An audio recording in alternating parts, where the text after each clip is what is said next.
Hi, my name is Linda, and I'm here today to persuade you that an RCFE is a better option than convalescent in your time of need. Did you know that a convalescent charges about $450 per day? That is about $13,500 a month for a standard room, which is a semi-private room, a nurse to handle your medications, and a caregiver for all your ADLs. Like it or not, at one point or another, we're all going to be dependent on someone for one of our needs at one point or another. So why not make the best choice possible and choose an RCFE? Now, what is an RCFE? An RCFE is a residential care facility for the elderly. The state of California has decided that persons age of 60 or older who are at least able to perform all but one of their ADLs would be a candidate for an RCFE.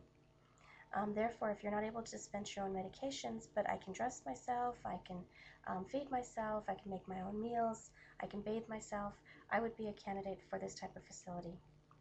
Every person age of 60 or older is able to live in an RCFE regardless of their method of payment. Being that this is still a new type of assisted care, many people really don't know much about it. An RCFE is normally a house in the middle of a residential neighborhood that someone has decided to turn into a residential care facility. The state then gives them a license, they've inspected the home, and the home meets the criteria of the state. The price of the facility will depend solely on the owner, but basically it ranges anywhere from $2,500 to $6,000 per month. Most insurances do cover the cost, so what will happen is the insurance will pay a portion, and then the resident will be responsible for any remaining portion. This already gives you a savings of about $11,000, anywhere from $7,500 to $11,000 per month, and you'll be getting higher quality of care. Some of the duties that the caregiver will have will be bathing, preparing meals, medications, exercising, any daily activities. The home itself will have an activities coordinator, which is responsible for the activities and the outings. It'll also have a manager, an administrator, and then of course the 2 to 3 caregivers per resident. All of the staff members do receive proper training prior to actually assisting with the resident.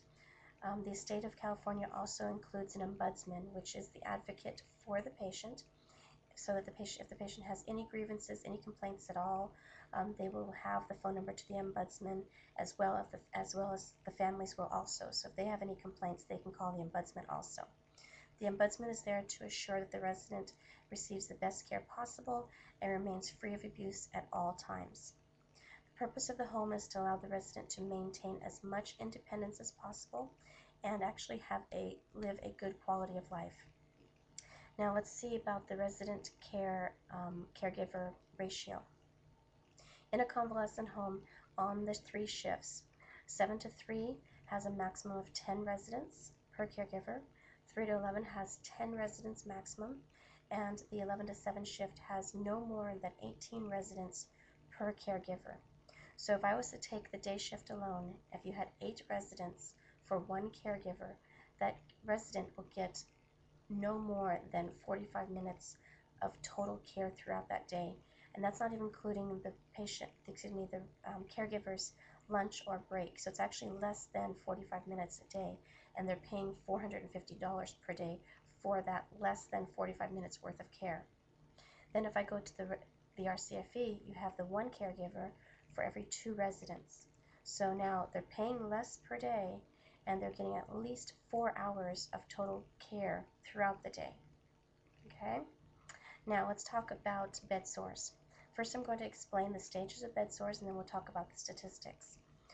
Stage 1 is redness, and the skin is still intact. Stage 2 has redness, but the skin has been broken. Stage 3 is deep into the muscle, and a stage 4 is a wound that goes down into the bone. Okay? Statistics show that in a convalescent home, out of every 100 residents, at least 10 have a bed sore that range from stage 1 to stage 4. In the RCFE, it shows that they do not progress past a stage 1, so the redness. They don't have any stage 3s or stage 4s. So basically, once the resident has a stage 1, it's taken care of, handled, and the skin is put back to its normal integrity. And this is because, again, there's one nurse for every 2 residents. That nurse is able to handle that patient, inspect the skin during showers, really promote good skin integrity, encourage fluids, encourage ambulation.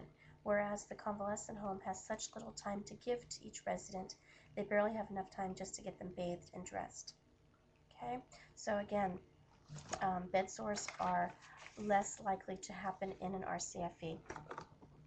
In conclusion, to summarize, the elderly of today are in need to be able to know that they have a good, safe environment to go to when they are no longer able to stay in their own home. A place that they know that they will receive the care that they need to live out their last days in comfort, free of abuse, and in a loving environment. This type of environment will allow them to maintain their independence, express their interests for meals, and give input as far as their needs for daily activities.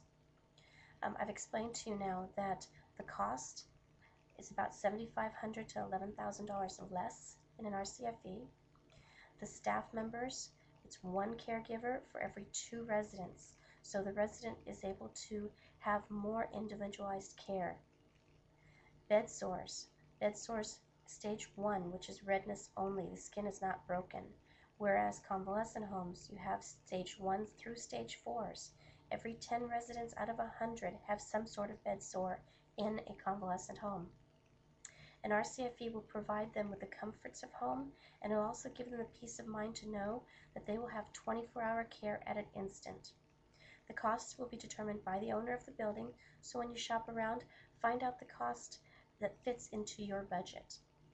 An RCFE is a wonderful replacement for the transitional convalescent home. Many persons are leery of going to convalescent homes because of the lack of nursing care. This is now the time for the new homes for the elderly. An RCFE should be your choice. After all this data, I hope that you will pick an RCFE in your time of need, either for yourself, for your mother, for your father, any family member that may need help that's no longer able to live on their own at home. Choose an RCFE from the data I've given you and start working your way towards a better form of living. Thank you so much.